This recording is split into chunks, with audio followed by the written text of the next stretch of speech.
It's been a minute since I've done some random dumb video topic. I'm going to talk about the best and worst brain rot. Consuming all brain rot is probably not good for you. I don't want to be misleading, but many of us consume it anyways, and I want to see if you guys agree on my best and worst FYP pools. Anything including Quandale Dingle and beyond is brain rot, so pretty much anything in 2022 to now.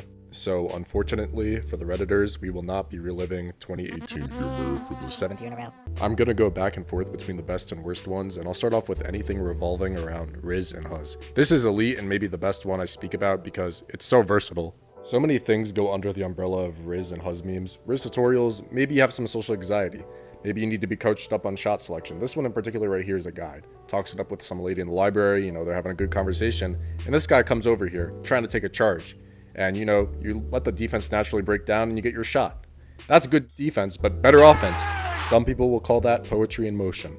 A Rizz assist is really cool, going up to people that you've never been in the same breath as and just pretending they did something heroic for you a long time ago. Paint them as a hero, just trying to help one another out. Now, are you lying out your ass? Let's not get distracted by minor details. Come on now.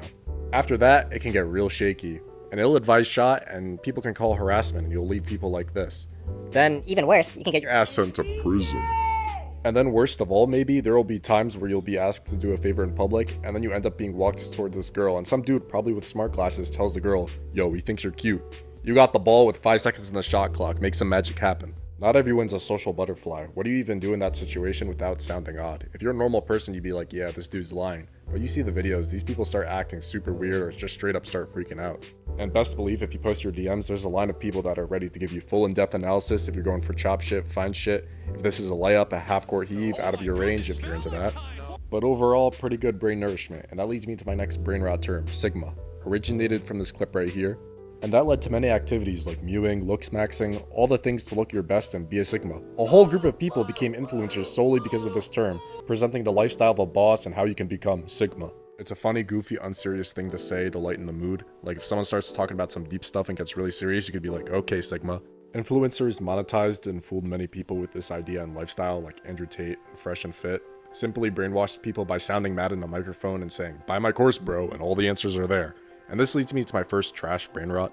I don't think anyone would consider this pure brain rot, but all the wellness content, well, most of the wellness content I see. I'm not against good health and wellness. I'm not some angry, sick, miserable, out of shape person. It's obviously a good thing that you want to take care of yourself, no duh. But there's too many random people that you have no business trusting. Believe it or not, these golly gummies are actually crazy. They literally make your dingling way more bigger.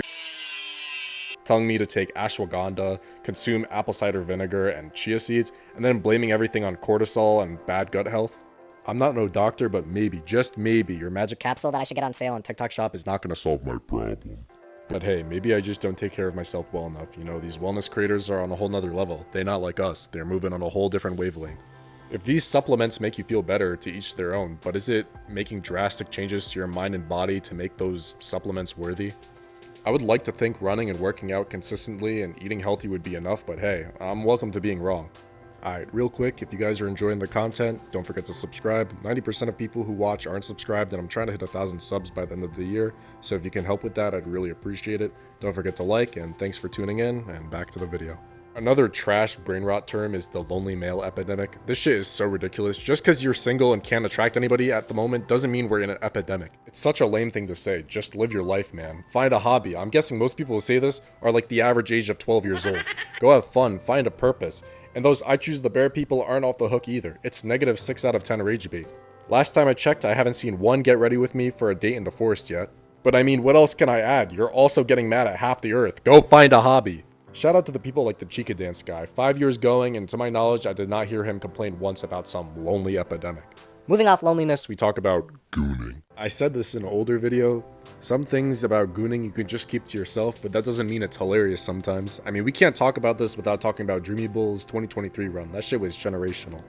If All Might is a symbol of peace, Perel Aquarius is a symbol of freaks. Every other day a new sound was coming out and it was being used by many, and honestly, it didn't get old, it just faded out. It was peak comedy. And the term gooning hasn't died at all. We talk about goon journals, goon corners, comments relating everything to gooning, TV show voiceovers revolving around gooning. I feel like my explanation doesn't do it justice. But yeah, Dreamy Bull. Not all heroes wear pants. Another meme that lasted very long was the low taper fade meme. The initial clip is pretty funny itself.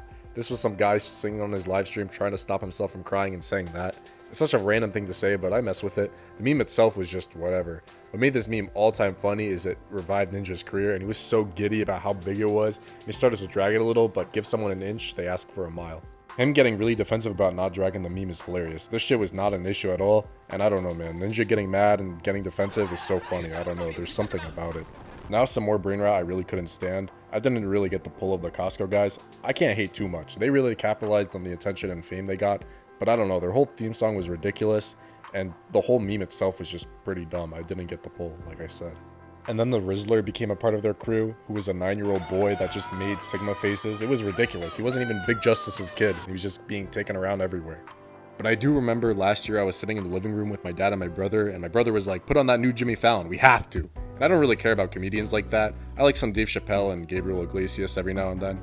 He tells me Jimmy Fallon is having the Costco guys and the Rizzler. I'm like, are we dead-os right now? I'm sitting here thinking to myself, what is this guy gonna talk about with the Costco guys? Like, are we serious right now? And they ended up talking about a whole lot of nothing, but the freeze frame of Fallon and the Rizzler staring at one another is gold. This timeline really is surreal. Another Buns brain rot meme was all the pay stuff like pork pay, mouse pay, fuck it, squash pay. I thought the piece of paper being on top of the card looked so stupid. You might as well get a custom card cover to have that design. I know Dom the Troll ain't broke, come on now. When he started using random items, it did get a little silly, but at the same time, these service workers get trash pay. Hey, I ain't trying to give any ideas, but yeah. They don't want to get giddy about toaster pay. I do feel for them, so overall it's a pretty poor use of free will, because they just gotta take it. And finally, it only makes sense that I conclude this video with a brain rot phrase that this video embodies. Put the fries in the bag. YouTube doesn't pay me, but hey, I'm above that. I heard this multi-million-dollar company needs someone like me to be a product exporter for them. Hey, why is that on the screen? When you hear someone babble about nonsense, fries in the bag. Someone being a hypocrite, fries in the bag. People making issues out of nothing because they got nothing to do, fries in the bag. And you could use it almost on anyone at almost any time. It's versatile and just simply an all-timer, one-liner. And yeah, that's pretty much it. Don't forget to like and subscribe and comment down new video ideas. I can't really decide on what my next video should be, and this was more of like a filler video, you know? Recommend new video ideas, and don't forget to follow the TikTok. Thanks for watching, and of course, stay safe. Like and sub, cue the outro.